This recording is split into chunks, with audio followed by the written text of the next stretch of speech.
वेड्या हात आपण शंभू राजांना घालून देणारे आम्ही कोण? तर मग शपथ घेऊन सांगा पंत, दादांना बोलावण्याची तुम्ही जेव्हा गोष्ट काढली तेव्हा आबासाहेब तुम्हाला काय बोलले? नक्की शब्द आठवत नाही. तुम्ही विसरलात, पण त्या शब्दांची आठ आम्हाला आहे पंत. आम्ही सांगतो. आबासाहेब इथं बसले होते, म्हणाले शंभूराजे भेटले तर फार बरं होतं. तेव्हा तिथं उभं राहून पंतांनी विचारलं, मग राजांना बोलून घ्यायचं काय महाराज? मग महाराजांनी काय उत्तर दिलं? नको, बाबडा पोट दिल फाटून जाईल त्याचं.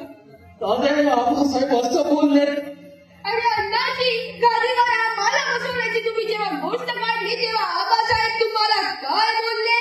मुद्द्याची गोष्ट होती तेवढी सांगितली. नाही नाही अण्णाजी पंत, तेवढीच तुम्ही वगळलीत. तुम्ही विसरलात, पण त्या शब्दांची आड आम्ही धरून आहोत. कोणत्या शब्दांची आड?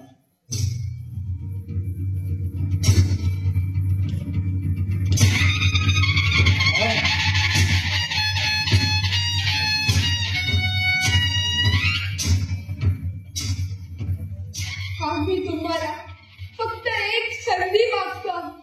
राजाबद्दल तुम्ही मोठी संशय ठेवता, याबद्दल आम्हाला खंत द्या. पण तुम्ही जाणलं पाहिजे की राजांच्या वृत्ती घडवायला आम्हाला आजवर कधी फुरसत मिळाली. लहान मूल म्हणजे मातीचा गोळा, आकार द्यावा तशी मूर्ती घडते. एवढी अखेरची कामगिरी पार पाडण्यासाठी जीवाची तडफड होते. देवकृपेने केवढं आयुष्य लाभे तर पंत आम्हीच तुम्हाला चमत्कार करून दाखवू. काय सांगतात राजे? आबासाहेब असं बोलले. थोड्या महाराजांच्या तोंडामुळे. अण्णाजी, तुम्ही हातभर आबासाहेबांची चाकरी केली, पण नुसती चाकरीच केली. आधी मन नाही जाणं त्यांचं. जा, तुम्ही मुक्त आहात. आमच्या दृष्टीसमोर नाही सेवा.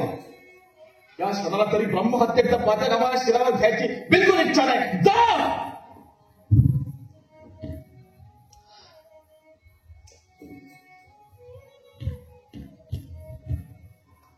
माफ करा दादा, आबासाहेबांचे बोल बोलता बोलता भार विसरून आम्ही आसनावर बसलो. पण ईश्वर साक्ष सांगतो दादा, पुन्हा या आसनाची आम्ही हयातभर चाकरीच करू. पुन्हा कधी कधी इथं बसणार. आजी, एवढी समजून एवढी शिकवण आपण कुठून शिकला?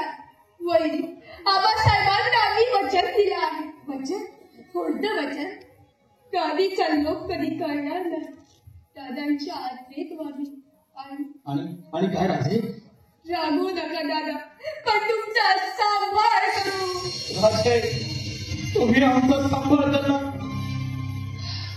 दादा, आबासाहेब म्हणाले शंभूराजे आमचे थोरले पुत्र, तुमचे वडील बंधू आम्ही तुमच्या ओटीत खाल्लो. आणि मग आम्ही म्हणालो. बोला बोला भाऊजी, तुम्ही काय म्हणाला? आबासाहेब, सावली सारख्या आम्ही दादांच्या पाठीशी असू. त्यांच्या अंगावर पडला तर आम्ही आमच्या अंगावर राजे, हे अमृताचे पोल ऐकून आम्ही कृतार्थ झालो आहोत. की त्याच्या पोटातली माया आम्हाला कधीच समजली नाही, पण ती तुमच्या मुखातून ऐकून आम्ही धन्य झालो राजे. आम्ही धन्य झालो. बेटा, तू आमच्या आधी का नाही पडलास?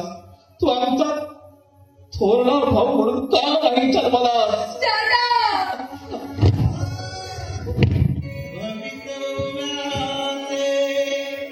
लढित